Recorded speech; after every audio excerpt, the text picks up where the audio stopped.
Cheap young Ardbeg versus old expensive Ardbeg. Which one's better? Ardbeg 10 versus Ardbeg 25.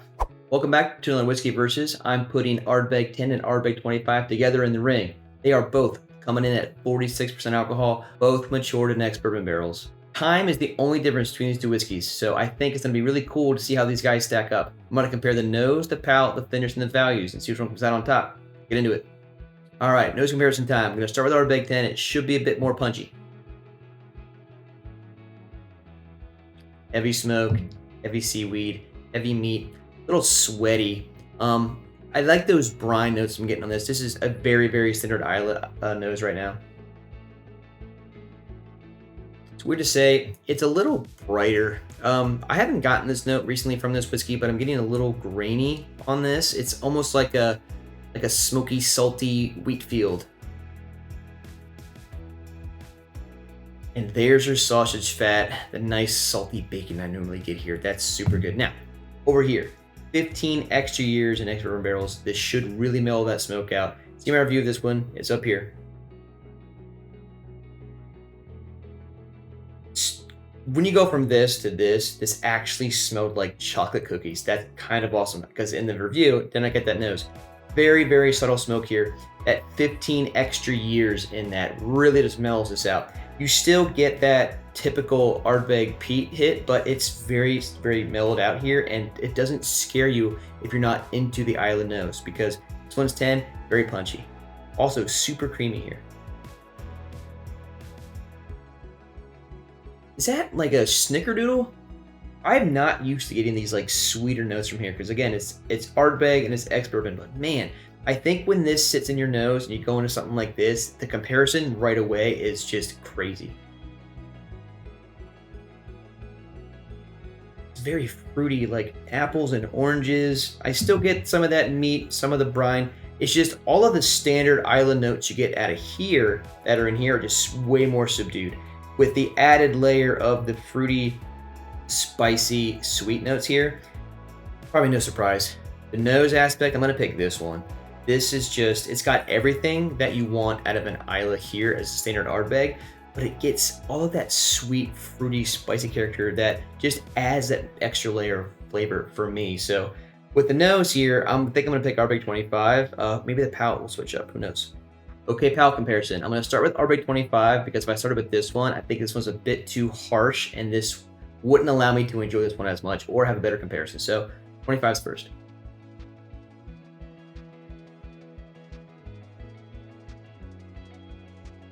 Oh my goodness. I have not had this bottle in a while. It's been sitting around because it's expensive, but man, that was a decadent Islay. I still do think obviously the Lefroy 25 of those two is my favorite, but right now, I just got waves of caramel, waves of coffee, waves of smoke and brine. And 46%, it actually felt like it was more like 50 to 52. It was a bit stronger, but not in a hard-hitting way, just in like a finish and warmth kind of way.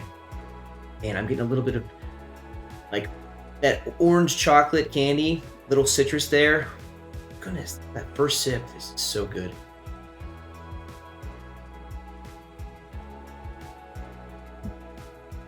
That chocolate cigar, that is just wonderful.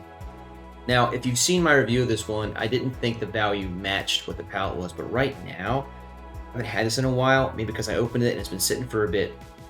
This is much better than I remember having it in my review. Very good here. A lot of the standard smoke and peat you're gonna get, but again, a lot of sweetness and like creaminess I'm getting on here. Those extra 15 years did this thing a favor. So, Ardbeg 10 time, 15 years less, probably a bit more punchy. Let's figure it out.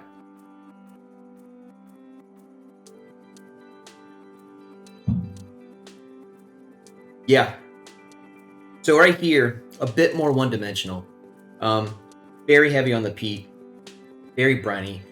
A lot of like cereal grains. It is one-dimensional. I'm not getting any extra spice, sweetness. It is very earth-oriented. You definitely do get some tobacco leaves, a lot of oak, some bark, but none of the fruit, none of the sweet, none of the spice that you're gonna get out of this one. So the extra 15 really helps this one out a lot. Again, this is a great bottle. but this is over double this age, so.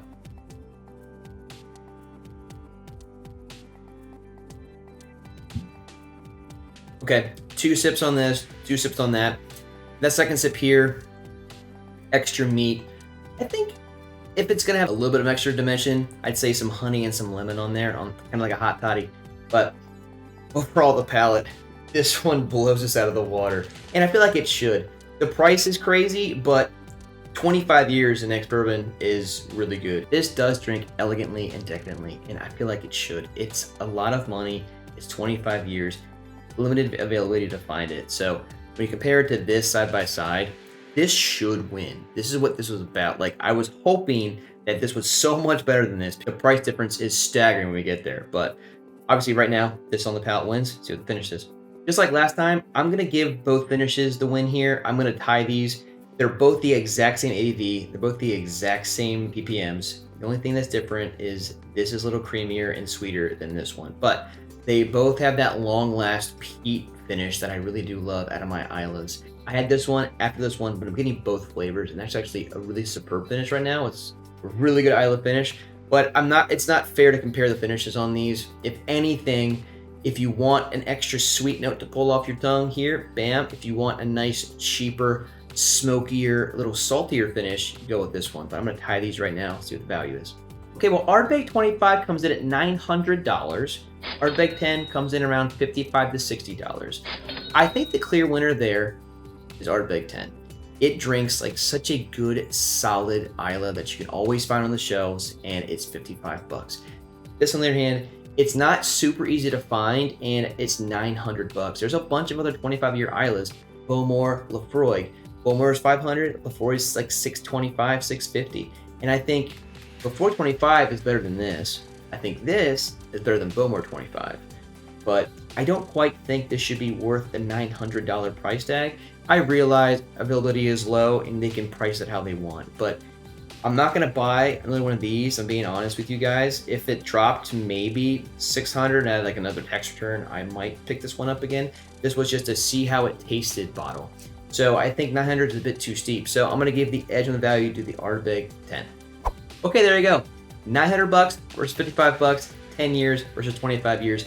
It should have been pretty obvious that this is gonna win both the nose and the palate.